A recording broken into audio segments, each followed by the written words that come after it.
Hola Laura, muy buenos días. Muchísimas gracias por recibirnos para hacer esta entrevista sobre discapacidad. Según el Censo 2020 en Jalisco viven, fíjate, 1.2 millones de personas con discapacidad.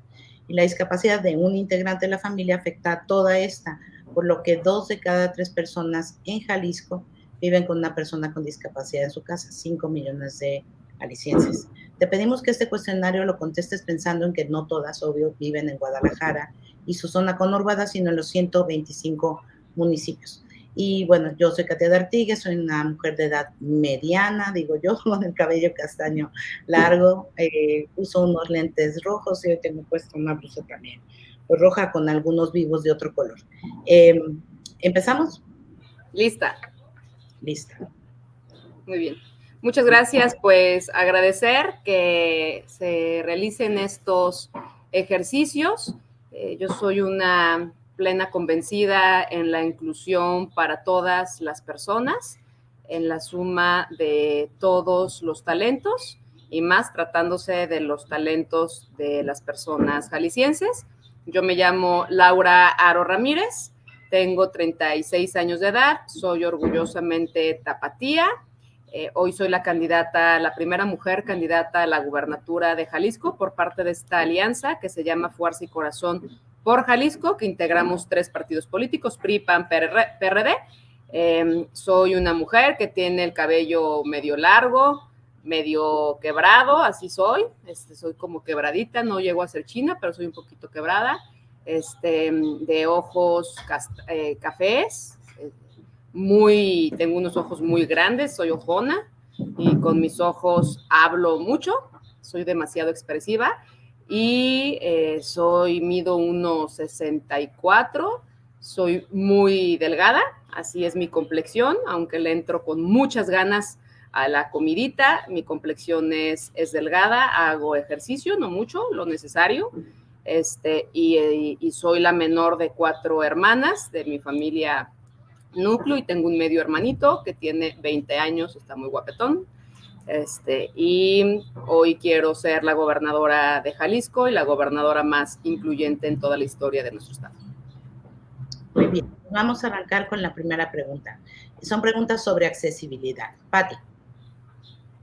Laura, ¿cómo atenderás las necesidades de accesibilidad universal, movilidad, infraestructura urbana, transporte público, tanto de manera transversal como integral e incluyendo a los sectores privados, públicos y sociales de Jalisco? Yo soy una convencida en que las ciudades deben de ser para todas las personas, para todas. Y hoy lo que hemos encontrado es que la inaccesibilidad ha hecho el signo distintivo de las ciudades, de nuestras comunidades. He sido siempre una gran promotora de las ciudades accesibles. En mi calidad como regidora del Ayuntamiento de Zapopan me tocó implementar e impulsar un gran marco normativo de mucha avanzada, precisamente porque yo soy una obsesionada con los temas de la caminabilidad. Hace un par de años, cuando mi abuela materna vivió algún tiempo en mi casa y casi todas las tardes que yo salía con ella a caminar, siempre estaba peleándome con los vecinos porque pensaban que la banqueta era el estacionamiento.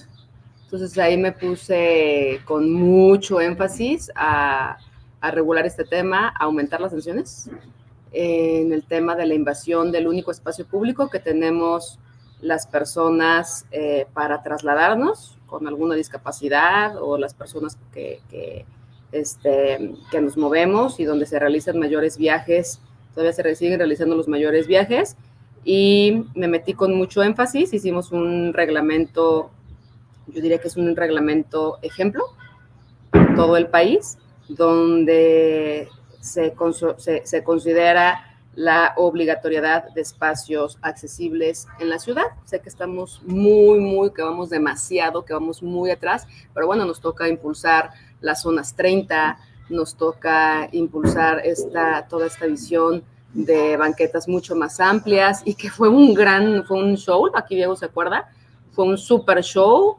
porque evidentemente hay quienes no quieren perder un solo milímetro de lo que sienten que es de ellos, que es el espacio público, y eso es una mentira. y quienes no quieren perder el confort y sus privilegios. Yo soy una convencida en que, si Dios quiere, todas las personas en algún momento de nuestra vida podemos vivir algún tipo de discapacidad. La propia vejez nos llevará a este momento en nuestra vida. ¿Y qué es lo que tenemos que hacer? Pues trabajar muy de la mano con los ayuntamientos. Yo he planteado crear una secretaría del Estado de Planeación y Ordenamiento Territorial que coadyuve con los municipios en sus planes parciales, en normas técnicas de accesibilidad, etcétera, etcétera, etcétera. Y también he planteado, porque además lo he hecho, trabajar de la mano con los diferentes sectores, con la iniciativa privada, con el sector académico, con la sociedad civil organizada, para impulsar esta consolidación. En algún momento me tocó trabajar con Cemex, fue una desgracia que no pudimos continuar con ese proyecto por mi obsesión de las banquetas. Yo estoy obsesionada con las banquetas y no tengo una bronca en reconocerlo. Y cuando me di cuenta que no existe, tú vas a pedirle al ayuntamiento, oye, quiero arreglar mi banqueta, y no sabían qué decirte. Entonces ahí me metí y vamos a generar un acuerdo con la Cemex, precisamente para capacitar a personal de la construcción al diseño de banquetas. Entonces, la intención era de que los propietarios de casas pudieran contratar a personal capacitado por la CEMIC y hacer una alianza con Cemex para homologar las banquetas, porque hay banquetas de chile, mole y picadillo, súper peligrosas, donde además han pasado muchos accidentes. Entonces, yo estoy convencida en que tenemos que trabajar muy coordinada. Ya tengo experiencia en este tema y ha sido uno de... O sea, lo traigo muy clavado como dirigente del PRI. Me metí muchísimo a los temas de accesibilidad, me quedan pendientes algunas cosas, el tema de un elevador, las guías táctiles, pero hice un partido mucho más incluyente, o sea, le invertimos para tener un partido que fuera mucho más incluyente, y en eso he estado muy metida. Entonces, no tengan la menor de las dudas, el presupuesto público para mí es, además de que es sagrado, lo vamos a destinar para poder vivir en entornos mucho más accesibles. Por ejemplo, en el tema de transporte público, ¿cuál sería la propuesta para que sea más accesible? Mira, nadie ha alzado la voz y yo estoy lista para hacerlo. Digo, nadie aquí de las candidaturas, para que se recupere el fondo de la accesibilidad en el transporte público. Lo deben de recordar, el llamado FOTRADIS desapareció. Y era un fondo precisamente que buscaba el tema, que ayudaba al tema de la accesibilidad del transporte público. Yo tengo meses que no veo una unidad del transporte público con la famosa rampa. Meses. Es más, confieso, no sé si existen todavía. Porque era un batallar también con los prestadores del servicio del transporte, un batallar, no te querían dar la parada, y ya no los he visto para nada, y te marca, y atrás te decía, ¿no? O sea, había un letrero de atención. Tengo meses que no los veo. Entonces, necesitamos generar este fondo, y sí o sí, mira, yo lo sigo diciendo, mientras el transporte público siga siendo un botín y un negocio de unos cuantos, las cosas no van a mejorar. Entonces, yo creo que tenemos que meternos muy duro en la prestación de este servicio que debiese de ser público, y que estamos muy lejos de la ruta modelo que se prometió. Los ciudadanos hemos cumplido en pagar más en el transporte público, pero los prestadores de servicio no han cumplido, pero no hay sanciones. Y hoy, como son un botín político, para poner tus logos y ¿no? Para adornarlos de naranja, entonces a mí me parece que eso es una gravísima consecuencia de no poner un verdadero orden, porque creo que ahí íbamos, había algún avance insuficiente, pero íbamos, hoy no existe, todo se eliminó. Katia. Ok. Bueno, con respecto al acceso a la información y a la comunicación, ¿cómo lograrás la incorporación de formatos accesibles en todos los servicios, espacios y procesos administrativos del gobierno? Mira, yo soy una convencida en que la consolidación de un gobierno incluyente pasa también por la prestación de los servicios públicos que son responsabilidad. Nosotros hemos planteado, además de una digitalización en todos los trámites, o sea, un gobierno digital al 1000%, a excepción de los trámites que tengan que ver con la presencialidad, que son los menos, la verdad es que todo lo puedes hacer, todo lo deberíamos de hacer en línea, además del tema de esta accesibilidad para que todas las personas podamos realizar nuestros trámites. También hemos planteado el que se puedan tener algunas herramientas, por ejemplo, en temas que existan en las dependencias públicas personas capacitadas, personas que sepan sobre el lenguaje de señas, personas que no solamente también que tengan algún tipo, la inclusión de personas con discapacidad, pero sobre todo que estén, vuelvo a reiterarlo, bien capacitadas para la atención de todas y de todos los usuarios, y en eso vamos a poner muchísimo énfasis, y también en la accesibilidad absoluta de todas las dependencias de gobierno. Hay dependencias de gobierno que es tristísimo que sean las menos accesibles. Por eso yo lo digo que yo me obsesioné mucho como presidenta del PRI, estaba obsesionada con no sé si te acuerdas, de una rampa con una pendiente terrible. Entonces fue lo que más me obsesioné, la cambié 1000 veces con las normas técnicas, o sea, tal cual dije, tenemos que seguir las normas, me falta poner mi elevador. Ahí voy a tener que hacer un evento de recaudación de fondos, se lo he encargado a nuestra área que tenemos de atención a personas con discapacidad, que también le voy a cambiar el nombre, ya luego le cambié el nombre a esa secretaría del PRI, pero sin duda es un tema que tenemos que hablar, accesibilidad total en las dependencias públicas. ¿Y todos los portales del gobierno que sean accesibles también? Todos los portales que sean accesibles. Mira, la verdad es que yo estoy impresionada hoy las tecnologías, a dónde nos han llevado.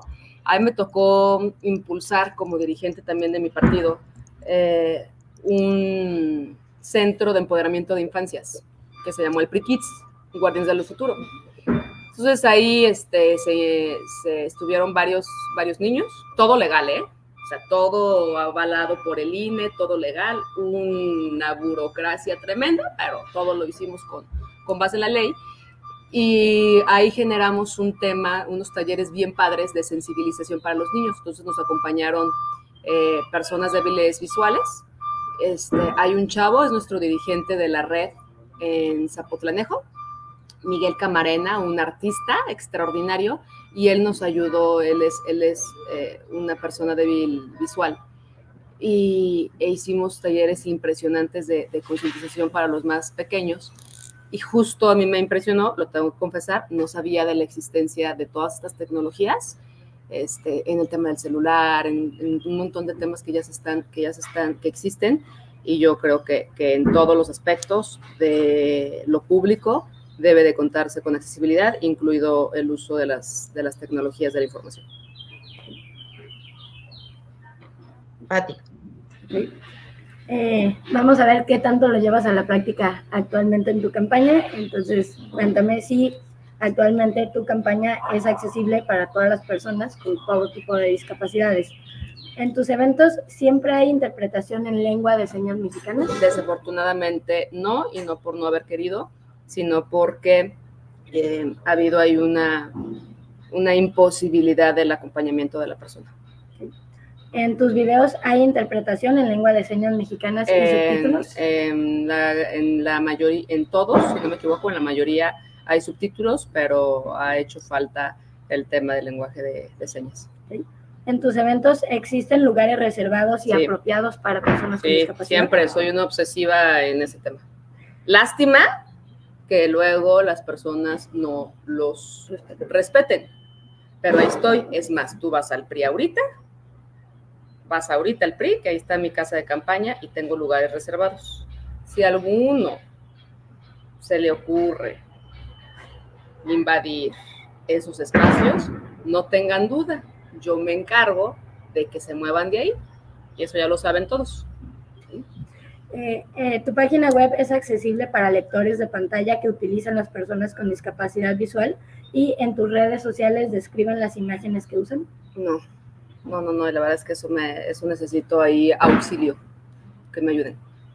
¿Sí? ¿Tienen materiales de campaña impresos en lectura fácil y con macrotipo? No. Katia. Ok. ¿Qué porcentaje de personas con discapacidad propones que deben estar contratadas en los sectores público y privado? Todas las personas que las más posibles. Yo no creo en un tema de porcentaje, sino que todas las personas puedan tener la posibilidad de acceder. Yo hace unos días, en la propuesta que hicimos en materia de inclusión, justo, y que la vamos a anunciar, yo espero ya la próxima semana o esta semana, justo hablábamos de también los incentivos que deban de existir, y yo hablaba sobre exentar el impuesto sobre la nómina para aquellas empresas que contraten a personas con alguna condición de vulnerabilidad, entre ellas personas con discapacidad, de exentar el impuesto sobre la nómina con una durabilidad por lo menos de 6 meses en su puesto laboral. Entonces creo que eso tenemos que llevarlo también a la práctica de los gobiernos, y lo que sí te puedo decir es que como nunca antes, y más allá de una exigencia de la autoridad electoral, que qué bueno, como nunca antes hoy están participando personas con discapacidad en nuestras planillas, en nuestras candidaturas, y que debe de haber, insisto, una inclusión completa. Creo que ya más o menos te adelantaste un poquito a la siguiente pregunta, pero ¿cuál es tu estrategia para incentivar la inclusión laboral de personas con discapacidad y garantizar su estabilidad laboral, como salarios dignos, permanencia, crecimiento profesional, prestaciones y que tengan un buen ambiente laboral? Mira, ahora que he metido tanto al tema de la igualdad salarial, que ya saben que también parezco, como llaman, cuchito de palo, tan. Yo me metí mucho en el tema de la igualdad salarial por el tema de género. Y, oye, pero es que ya existe en el articulado del 123 constitucional, pero no es completo. Y lo que hemos dicho, lo que no se menciona, no existe.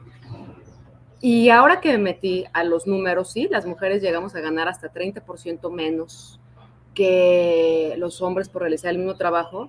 El dato exacto de personas indígenas, de personas con discapacidad, de personas de la diversidad sexual, etcétera, etcétera, no lo encontré. O sea, ¿hasta cuánto llegan a ganar menos? Hay suposiciones, porque además me super clavé. Ustedes saben que tenemos una compañera legisladora federal, varias, pero Norma Cebes, que ha sido una activista, Yolanda de la Torre, que es presidenta del Supremo Tribunal de Justicia de Durango. Entonces, en verdad hice la chamba, y yo estoy convencida en que desde el articulado constitucional se debe de garantizar la igualdad salarial para todas las personas. Entonces, yo fui muy enfática en el articulado de señalar a todos los grupos vulnerables. Esa reforma la tengo condicionada, y está condicionada, ya no va a pasar, desafortunadamente en esta legislatura, la tenía condicionada al horario laboral, a la reducción de la jornada laboral, para sacar el paquete completo, y yo creo que son temas distintos. Uno es la jornada y otro es la igualdad salarial. Entonces, pues desafortunadamente Morena no jaló con el tema. El Partido del Trabajo me la votó en contra, porque no fueron ellos los que la promovieron. Y insisto, tenemos que fortalecer nuestros marcos normativos y generar incentivos, pero también es que luego para todos son incentivos, pero también mayor conciencia empresarial y mayor conciencia de todos los sectores realmente en un tema de inclusión. Muy bien. A ver, la siguiente. Te pido que te imagines que eres una persona con discapacidad visual a la que le dan una receta que no puede leer. Una persona con discapacidad auditiva que necesita atención y su médico no sabe lengua de señas mexicana o lees labios, pero tu médico no se quita el cubrebocas. Una mujer de talla baja o con discapacidad motriz que llega a hacerse una mastografía y no hay el equipo adecuado. Hablando de Norma Cebes, es su caso. Una persona con depresión clínica a la que solamente le dicen échale ganas. Una persona usuaria en silla de ruedas o con movilidad muy limitada, a la que le mandan a hacer un estudio clave en otro municipio al cual no puede llegar por temas de accesibilidad. una persona con discapacidad intelectual a la que su médico se dirige solo a la persona que la acompaña para explicar su diagnóstico o tratamiento. Estas situaciones son reales y se pueden complicar si además se habla una lengua indígena, se vive al interior del estado o es parte de la comunidad de la diversidad sexual o de género. ¿Qué medidas establecer para asegurar una atención en salud de calidad, accesible, sin discriminación a personas con discapacidad, desde el seguimiento prenatal, el diagnóstico, rehabilitación y atención oportuna a lo largo de la vida? A ver, es que creo que yo soy una plena convencida en que el diseño de nuestros entornos y el diseño de todos los servicios no tuvieron una visión de inclusión. Estoy plenamente convencida. Ustedes deben de recordar el caso, no hace tanto tiempo, de una atleta paralímpica con el tema de la escalera en el avión. ¿Lo recuerdan? Que la atleta tuvo que bajar del avión pues de nalgas. Y ese tema, hasta que lo visualizamos, se generó una reflexión. O sea, las personas, hasta que lo vivimos, lo padecemos, lo vemos, se le ha dado esa relevancia, ¿no? O sea, creo que esta parte de decir, no manches, claro, por supuesto, la mastografía, o sea, hay muchas cosas que dices, no sé si el mundo, pero nuestro país no está diseñado en ningún aspecto, ni para prestar ningún tipo de servicio para personas con discapacidad. Ha habido una terrible exclusión sistemática y yo creo que hacia allá debe de ser la exigencia para todos. Por eso yo lo vuelvo a reiterar y Norma Cebes es fiel testigo de eso, porque cuando yo he hecho remodelaciones en los espacios que he tenido la fortuna de dirigir, digo, a ver, yo no sé de eso. Yo no soy experta en las normas técnicas, pero ya existen. ¿Cómo las aplicamos? ¿Cómo tiene que ir la guía? ¿Cuál es la inclinación? ¿Cuál es la correcta inclinación de la rampa? ¿Cómo le tenemos que hacer para, cómo le vamos a hacer para que exista este elevador? O sea, pensar en todas las personas debe de ser una obligación no solamente para los políticos, mucho más para quienes aspiramos a gobernar a todas las personas, pero también debe de ser una conciencia de todas las personas y eso yo estoy convencida en que se traduce en educación. Debemos de meternos con todo a la educación, a la educación de las niñas y de los niños con una visión de inclusión, porque si hablamos también de discriminación, de exclusión, de bullying, de violencias que sufren las personas que tienen alguna condición de vulnerabilidad, es tremendo. Pero esto se llama conciencia, se llama educación, se llama aprendizaje, se llama muchas cosas, porque estoy convencida en que nuestra sociedad desafortunadamente ha sido terriblemente excluyente, terriblemente discriminadora, más en Jalisco, y me da mucha pena decirlo, y en Guadalajara, y que en eso tenemos que trabajar muchísimo desde la visión, desde todas las visiones, principalmente la educativa, pero también presupuestal. Sí o sí. Por eso nosotros hemos planteado, y esta es una iniciativa que a mí me gustó mucho cuando Xóchitl la presentó, que se deba de crear el Instituto Nacional para el Desarrollo y la Inclusión de las Personas con Discapacidad. A mí me ha tocado mucho acompañar a Norma Cebes, por eso siempre la tengo como, porque es mi maestra del tema y es un referente, creo que bien padre.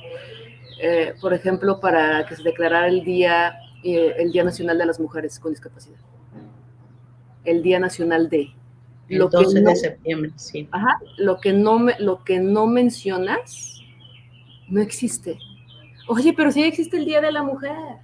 Pues sí, pero de las mujeres con discapacidad. Entonces, yo creo que hay mucho que hacer desde la visión, insisto, legislativa, desde el ejercicio de lo público, desde el ejercicio del gobierno, desde el ejercicio desde la iniciativa privada, la academia. He conocido en estos, tengo que confesarlo, no los conocía, he conocido escuelas incluyentes, escuelas secundarias, pero falta mucho más. Yo creo que ha habido cosas que se han estado realizando en la Universidad de Guadalajara. Ayer me tocó en Puerto Vallarta platicar con un joven que tiene discapacidad mental y en algún grado, discúlpeme, no recuerdo cuál era el tipo de discapacidad, pero estaba súper abrumado por la falta de medicamentos. Oye, no es que no hay medicamentos, ni aunque vayas a la farmacia. Recordemos la escasez de medicamentos psiquiátricos. No sé si todavía esté, pero que existió. Y esto fue, yo ya lo sé porque en mi construcción de salud mental pude platicar con un número importante de psiquiatras y de psicólogos, y resulta ser que porque los precursores para hacer los medicamentos psiquiátricos, los precursores estaban atorados en la aduana. O sea, ese es el nivel de incapacidad. Entonces me decía que no he podido tomarse sus medicamentos, que no están en las farmacias. O sea, no es un tema de que no tengo para comprarlos, es que no hay. Entonces, a mí me parece, en verdad, que esto está patas para arriba. O sea, está muy, muy canijo. Pero bueno, por eso estamos participando y por eso necesitamos a legisladores, a legisladoras responsables, a gobernantes responsables, a funcionarios públicos responsables, y yo estoy lista para ello. Bueno, nada más para aterrizar, Laura, de llegar al gobierno de Jalisco, ¿qué harías para, por ejemplo, accesibilizar los servicios de salud? A ver, hablaste de presupuesto y hablaste de educación y de conciencia, pero ¿qué harías puntualmente? Mira, la infraestructura del sector salud está hecha pedazos. Pedazos. Para mí ha sido impresionante conocer los centros de salud, las clínicas. Yo era derechohabiente del ISSSTE, y antes que el ISSSTE, el Gómez Farías estaba bien en el hospital. La última vez que fui me pareció indigno para todas las personas, para todas, sucio, muy mal, muy, muy, muy, muy, muy, muy mal. Entonces tenemos que hacer primero un diagnóstico real de las condiciones de accesibilidad. Hace unos días iban a operar a una tía en el Soquipan. No la pudieron operar porque se descompusieron los elevadores.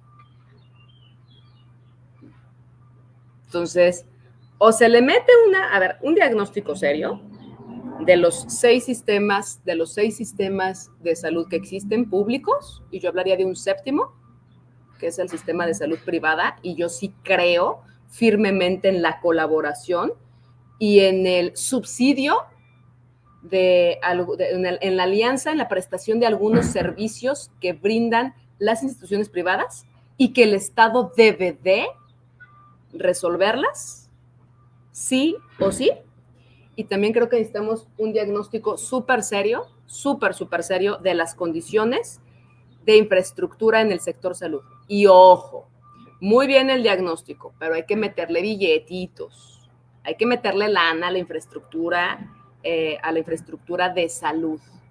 Oye, pero es que no hay ni medicamentos, pues es que no hay médicos, pues es que ya dejemos de decir eso. Sí, no hay medicamentos, no hay médicos, las condiciones son terribles, están abandonados, funcionan de lunes a jueves y bien nos va, los sábados y domingos no hay atención. Bueno, pues es que la gran crisis del sector salud es brutal, y debemos de resolverla. Por eso Xochitl lo ha dicho, que el tema no se debe de quedar en dichos, sino que debe de haber una altísima inversión. En este sexenio es cuando más se ha disminuido la inversión pública en sector salud. Y por eso estamos como estamos. Pero como no queremos seguir así, hacer diagnóstico, meterle lana, y por supuesto que exista una renovación o construcción en los casos que sí se necesiten, pero tenemos un chorro de infraestructura hospitalaria, muchísima. Pues, vamos a crear unos hospitales, compadre, arregla los que tienes, y donde necesitamos crear más hay que hacerlos, pero tenemos muchísimo. Y que esto cumpla con las normas técnicas de accesibilidad, sí o sí. Pati. Laura, solo la mitad de las personas en edad escolar con discapacidad acceden a la educación en México. ¿Qué propuesta tienes para garantizar su derecho a una educación inclusiva ¿Y cuál es tu propuesta para fomentar este acceso a la educación superior? Mira, las instituciones públicas, o sea, yo creo que ha habido un esfuerzo importante por parte de la escuela pública de nuestro estado, de nuestro Guadalajara.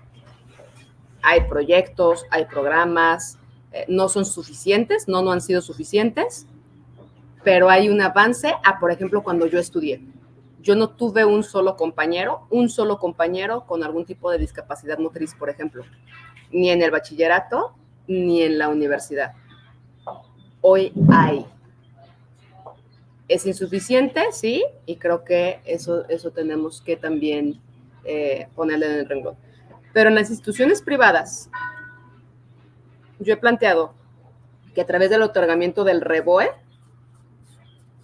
haya una importante condición para que en el otorgamiento del REBOE, para que para cuando te otorgan el REBOE o cuando vas a refrendarlo, no sé cuál sea el término correcto, exista una obligatoriedad por parte de las instituciones de educación privada a garantizar que existan en sus planteles personas con algún tipo de discapacidad, personas de la tercera edad y en alguna condición de vulnerabilidad y que sea un condicionante también para el tema del REBOE.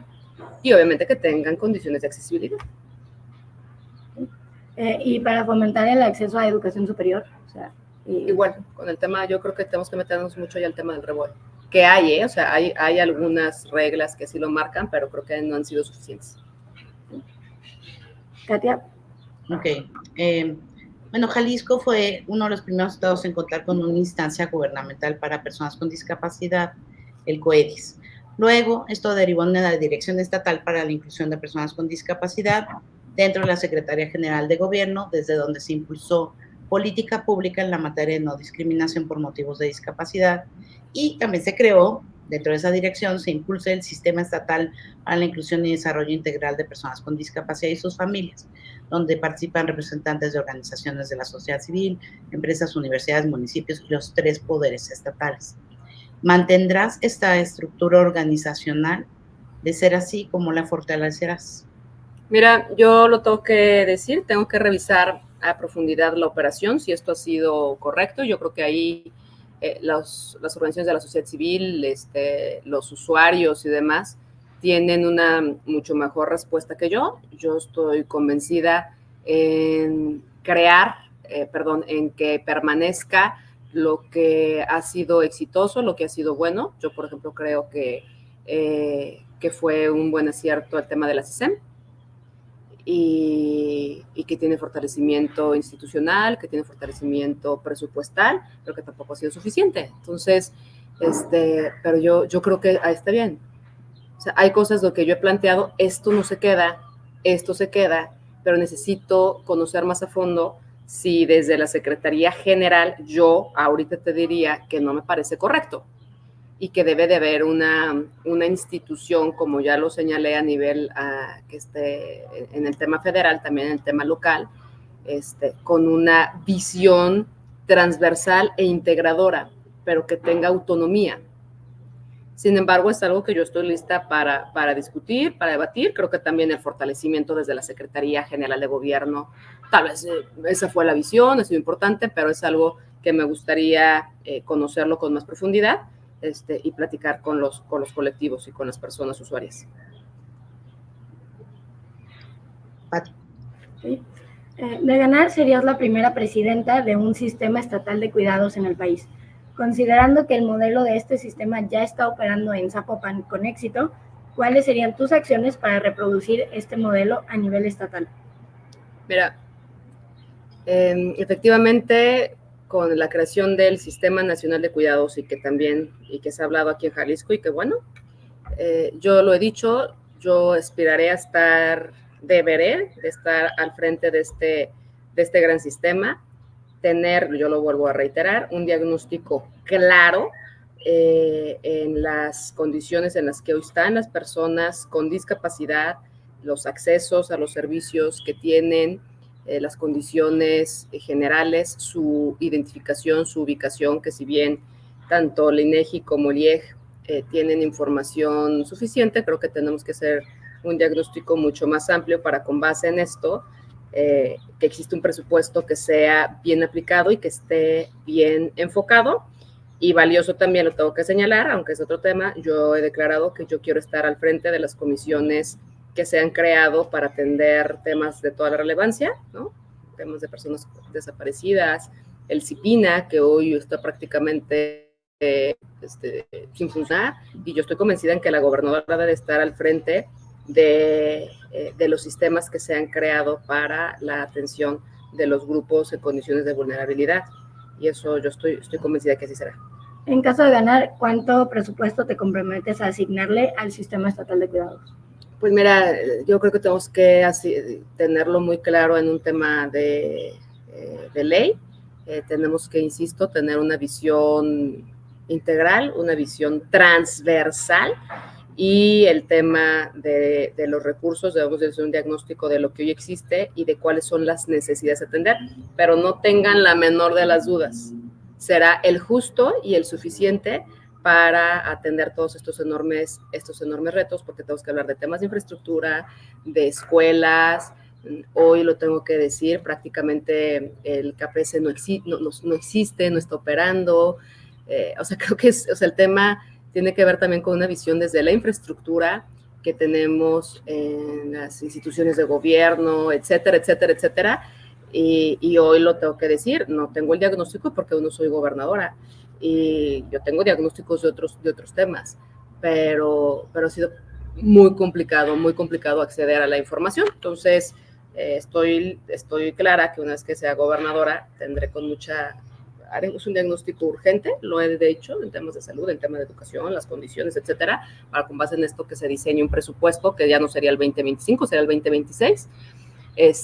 Bueno, no es cierto, desde el 2025, para atender todos estos temas. Okay. En este mismo contexto, ¿cómo promoverías la perspectiva de género? ¿Para las personas con discapacidad? Dentro del Sistema Estatal de Cuidados, sí. Mira, yo he hablado que hoy tenemos todavía enormes retrasos en lo que tiene que ver con gobiernos de perspectiva, porque tenemos que hablar en la perspectiva desde el Ejecutivo, tenemos que hablar con temas de perspectiva y de inclusión desde el Legislativo y desde el Poder Judicial, porque hoy se siguen, por ejemplo, en el Judicial, dictando sentencias sin perspectiva de género, por ejemplo. Hoy el trabajo que realiza la CISEM no está articulado y no es transversal, digan lo que digan. Hoy, por ejemplo, y lo tengo que señalar, en temas también de inclusión de grupos vulnerables, Ciudad Niñez es un desastre. Si ahorita vamos a Ciudad Niñez, yo creo que no hay trabajadores, porque las condiciones también de los trabajadores son infrahumanas. No hay ni siquiera, se dejó la lana, por ejemplo, para el aire acondicionado y no lo pusieron aire acondicionado. Es un edificio de cristales. No es broma esto, es un edificio de cristales, entonces hace muchísimo calor. Imagínate ahorita. Entonces los trabajadores los dejan salir antes, eso lo sabe de primera fuente, los dejan salir antes porque pues no hay forma. Y si llega un niño o una niña con abuso sexual, no hay una atención integral. Entonces tienes que andar ahí en las diferentes dependencias, pero eso pasa en todos los sectores del gobierno, en todos. Entonces yo he hablado en temas de transversalidad, de perspectiva de género, de inclusión, pero debe ser una visión transversal. Es complejo porque el gobierno es enorme, pero debe de existir una visión integradora que le toque atender al Ejecutivo del Estado y a los tres poderes. ¿Y cómo garantizarías el derecho a una mejor calidad de vida de las personas cuidadoras? Mira, nosotros hemos hablado en el gran tema del Sistema Nacional de Cuidados, y lo ha planteado Xochitl Gálvez y tu servidora, primero, en entender que las personas cuidadoras realizan un trabajo que hasta hoy no es remunerado. Y nosotros hemos planteado la remuneración económica para las personas cuidadoras, en mi caso y en el caso de Xochitl, también con esta visión del salario rosa para las mujeres que están al frente, que son amas de casa o que son jefes de familia. Y hemos establecido que por lo menos deba de existir un salario mínimo para las personas cuidadoras, o que se encuentren en los supuestos que acabo de mencionar, que se tenga acceso a los temas de salud y que podamos impulsar e implementar casas dignas de día para personas con discapacidad, para personas de la tercera edad. Tenemos que regresar las estancias infantiles, las guarderías, ya lo teníamos, pero Morena lo quitó. Las guarderías, las estancias infantiles, las escuelas de tiempo completo, porque al final del día esto mayoritariamente a quien más ha mermado ha sido a las mujeres. Y se ha triplicado, duplicado nuestra carga de trabajo, ¿no? Entonces, lo hemos planteado, creemos que es un buen avance, pero que debe de tener una visión integral, ¿no? Atención psicológica, etcétera, etcétera. Si no cuidamos a quien nos cuida en todos los aspectos, pues entonces nuestra red de cuidadores en el aspecto más amplio, pues también está desprotegida. Gracias. Muy bien. Según la encuesta nacional sobre la dinámica de las relaciones en los hogares, la famosa ENDIRECT del INEGI, más de la mitad de las mujeres con discapacidad viven violencia física y no mencionamos otras, ¿no? ¿Qué medidas tomarías para garantizarles una vida libre de violencia, incluyendo que haya refugios accesibles y también para personas que cuiden? Mira, yo aquí lo que te diría es que sí necesitamos hacer. Al primero, a mí me parece impresionante el nivel de impunidad en las sanciones que existen en temas de violencia de género, en general, para mujeres que tienen algún tipo de discapacidad, para niñas, para jóvenes, para adolescentes en general, para el de género. Es impresionante el nivel de impunidad. No hay sentencias. No hay sentencias. Son muy pocas las sentencias. Hace unos días que me reuní con mujeres que viven violencia vicaria, está canijo. Entonces no puedes decir que bueno, pues es que si todas lo sufrimos, pues también las personas, las mujeres que tienen discapacidad y que son violentadas. No, por favor. ¿Qué es lo que nosotros hemos planteado? Las organizaciones de la sociedad civil existen por una sola razón. Digo muchas, pero la razón fundamental es porque el gobierno es incapaz, aquí y en China, y aquí en las sociedades más avanzadas y en los países de primer mundo, existen porque los gobiernos no son capaces de atender todas las necesidades. Pero si vivimos hoy en un régimen que ha vulnerado, que ha agredido, que ha violentado, que ha menoscabado al tercer sector, entonces estamos requete jodidos. ¿Qué hemos nosotros planteado? Y en un ratito más lo vamos a plantear en una reunión que tenemos con organizaciones de la sociedad civil. Necesitamos sí o sí echar mano de las organizaciones ciudadanas que existen. Quienes conocemos los refugios para mujeres violentadas son terribles, además de prácticamente inoperantes, y eso está claro. Pero existen organizaciones de la sociedad civil, porque cuando una mujer es violentada, casi siempre acuden a refugios de organizaciones ciudadanas, pero no tienen un solo apoyo, fíjate nomás, porque el gobierno federal decidió no solamente retirar todos los apoyos y los fondos, no puedo decirlo de coinversión, pero sí de coparticipación a las organizaciones ciudadanas y a quienes somos donadoras, a quienes somos donantes, mejor dicho, a quienes de manera libre donamos a diferentes organizaciones ciudadanas, también se nos imposibilita a la deducibilidad fiscal. Yo era una persona asalariada y esa reserva ha sido la reserva en esta legislatura más discutida. Oye, si yo quiero donar, es mi lana. El gobierno alega un menoscabo en la recaudación de impuestos. O sea, alega un menoscabo fiscal. ¿Recuerdas ese gran tema? Entonces, es absurdo. Ahí tengo el dato y ahorita lo voy a mencionar en el siguiente encuentro que tengo. ¿Con qué quiero concluir? Que yo voy a crear un fondo para proyectos de coparticipación con las organizaciones de la sociedad civil de por lo menos 100 millones de pesos. Vamos a ser el estado que más le apueste a. Estado de México lo ha hecho bien, o sea, hay que reconocer que está interesante porque más tienen un área. ¿Y por qué digo todo esto?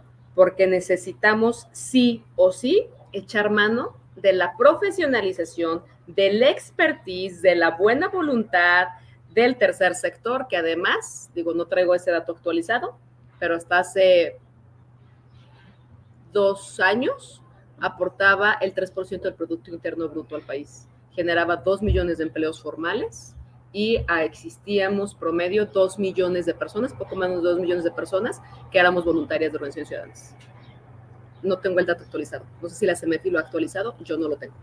Entonces, ¿por qué te coincido todo esto y por qué la respuesta fue tan larga? Porque yo sí creo que debemos de trabajar de la mano con las organizaciones ciudadanas. El Estado, la incapacidad institucional es real, pero bueno, hay organizaciones que lo hacen mucho mejor que el gobierno y yo creo que hay que fortalecerlas.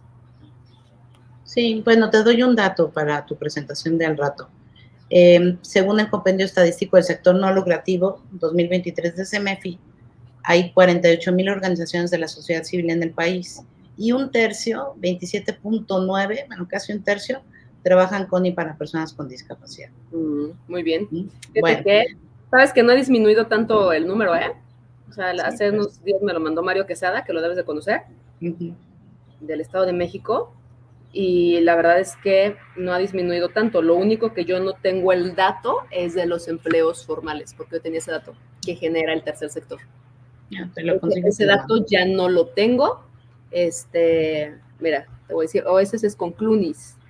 Número de asociaciones en el 2022, 31,000. O sea, no ha bajado tanto como yo imaginé que iba a bajar, pero bueno, me hace falta el otro dato, así que si por ahí lo tienes, te lo voy a agradecer.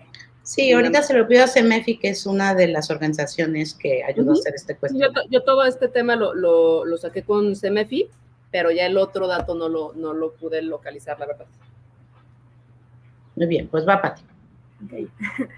Laura, ¿cómo garantizar el derecho a la cultura, la recreación, el deporte y el ocio para las personas con discapacidad? Pues mira, yo estoy convencida en que debemos de garantizar los derechos que tenemos todas las personas, que además son derechos fundamentales, y que debemos de mejorar las condiciones primeramente en seguridad. Hoy yo lo he declarado, y ya sé que no estoy cayendo nada bien por esto, pero yo voy a prohibir el uso de los celulares en primarias y secundarias. Los trastornos que están teniendo las niñas, los niños, los jóvenes y los adolescentes son serios y son muy graves. Y creo que desde ahí tenemos que, bueno, es uno de los temas de partida. Y también me preocupa los temas que se están derivando en temas de obesidad infantil, porque los niños ya no están saliendo a correr y ya no están saliendo a jugar y no salen a hacer lo que nosotros hacíamos de chiquitos, andar en los patines y la chingada, perdón, y varias cosas, perdóname eso, porque por los temas de inseguridad. O sea, yo les tengo que confesar algo, yo fui una niña que me desarrollé en la calle, ¿no? O sea, que andaba en la calle, y a los 11 años yo aprendí a andar en camión, porque jugaba tenis, entonces no pueden llevar, estaba becada, no pueden llevar a todos lados. ¿Por qué digo esto? Porque tenemos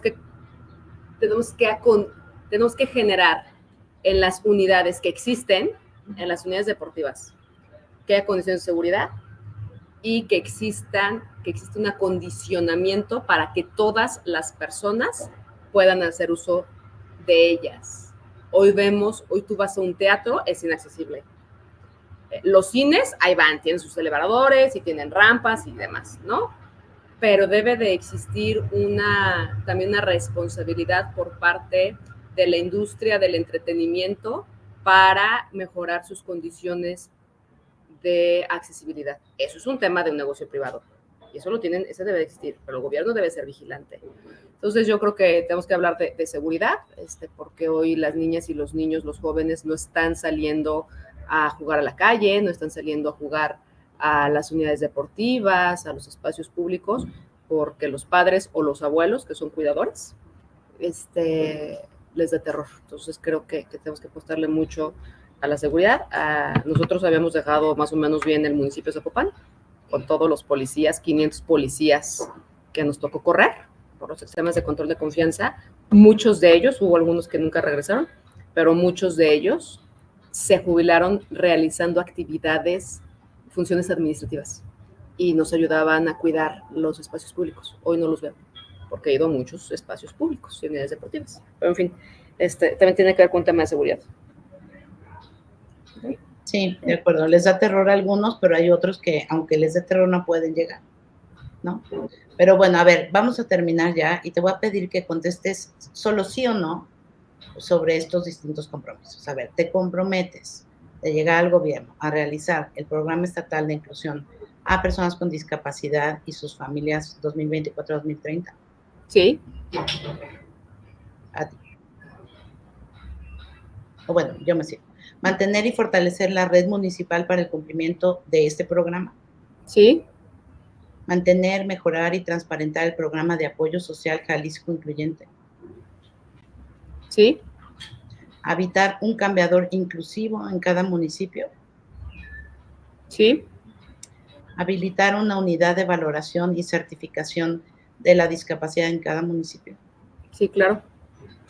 Garantizar los derechos sexuales y reproductivos de las personas con discapacidad, incorporándolas al catálogo de servicios del Sistema Estatal de Salud. Sí. Incrementar el número de semáforos auditivos peatonales en todos los municipios. Sí, claro. Muchísimas gracias. Muchas gracias. Logos de Algarabía, Fundación Andrea, Comunidad Mexicana de Ipacusique, Don Bosco sobre Ruedas, Familias y Retos Extraordinarios, Teje Soluciones, Tapatías con Discapacidad, Unidad de Inclusión de la UDG, UNIVA, URBI, Yo También. Medio aliado, El Informador.